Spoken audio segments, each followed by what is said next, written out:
Alonso Cudris y Anselmo Padilla.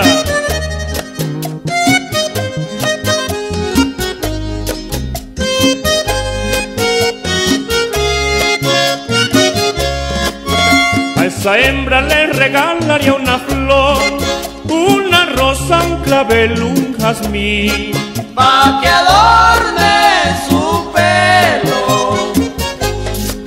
A esa niña puedo darle el corazón, confesarle mi amor y decir que por ella me muero.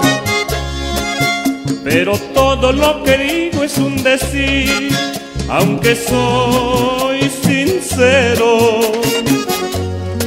porque le cierra las puertas a mi amor, por un capricho, quizás por temor, dejando en duda mi noble intención, mi gran empeño.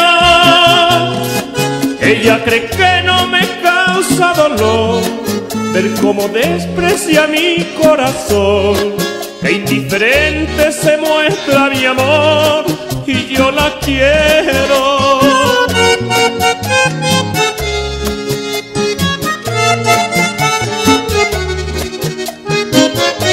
Para Consuelo y Ramón Betancourt en San Juan Nepo.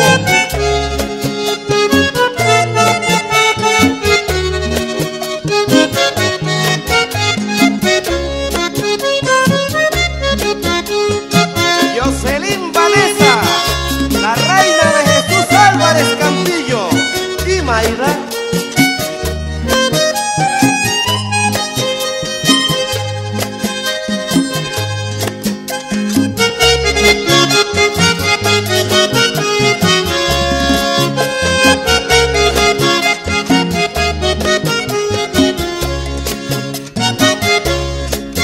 Si pudiera verle el alma a esa mujer y encontrar en su pecho el amor que me llene de aliento,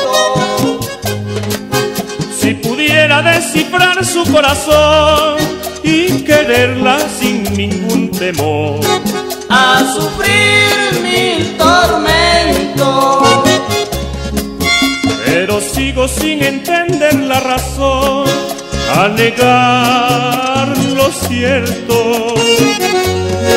Le he demostrado morir por su amor, como Jesús, Padre nuestro Señor, que a todo insulto le daba perdón y subió al cielo.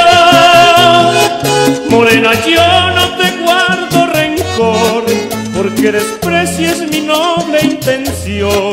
Lucho con fe pa' conquistar tu amor, porque te quiero.